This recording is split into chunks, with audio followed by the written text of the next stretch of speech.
পকেটে ছিল মাত্র 10 টাকা। এই টাকাটাই আমার জীবনটা বদলে দিল।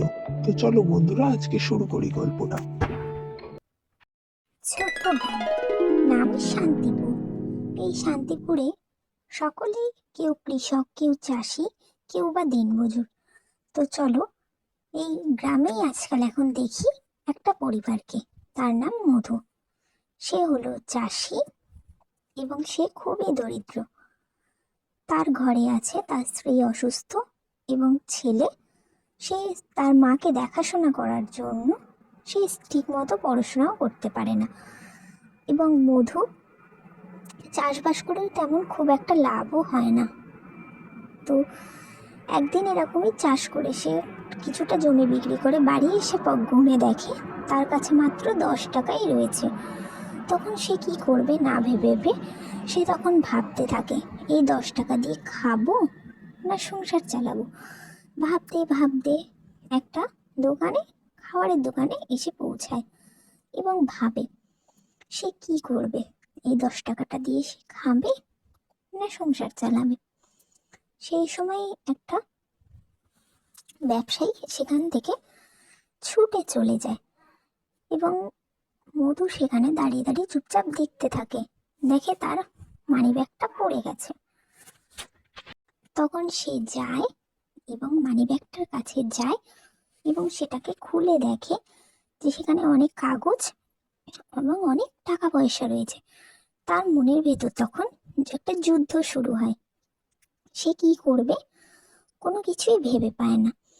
তখন সে ভাবতে থাকে, এই টাকাটা যদি আমার কাছে থাকে, আমার স্ত্রী অসুস্থ, তাকে সুস্থও করতে পারবো, আমার ছেলেকে একটা স্কুলে পড়াশোনাও করতে পারবো, সবকিছুই পারবো। তখন কিছু না ভেবে সে দৌড়াতে থাকে এবং সেই ব্যবসায়ীর কাছে এসে উপস্থিত হয়।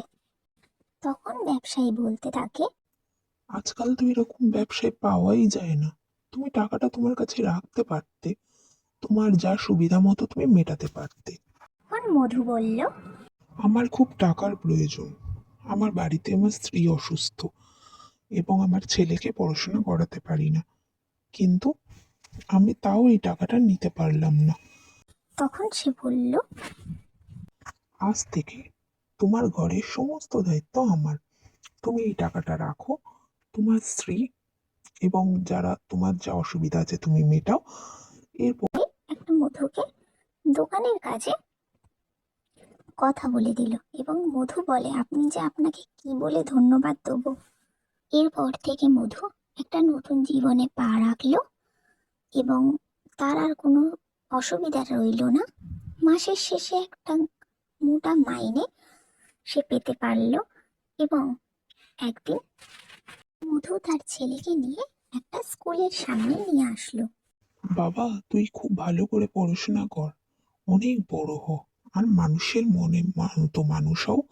আর আমার তারপর একদিন মধু তার স্ত্রীকে নিয়ে হাসপাতালের উদ্দেশ্যে রওনা হলো। তাকে সুস্থ করিয়ে ডাক্তার বলল, তোমার স্ত্রী একেবারেই সুস্থ, এবার তুমি বাড়ি নিয়ে যেতে পারো। মধু তখন বললে, আপনাকে যে কি বলে আমি ধন্যবাদ দিই। তারপর থেকে গ্রামের সবাই মধুর সততার প্রশংসা করলো। এখন আর কেউ তাকে অবহেলা করে না, গ্রামের সবাই মধুকে ভালোবাসে এবং তার সততার কথা সারা গ্রামে ছড়িয়ে গেল। মধু বলে, আমার এই সে 10 টাকাই আমার জীবনটা বদলে দিত। বন্ধুরা, সবসময় সততার পথে থেকো। আর গল্পটা ভালো লাগলে লাইক সাবস্ক্রাইব করে দিও চ্যানেলটা।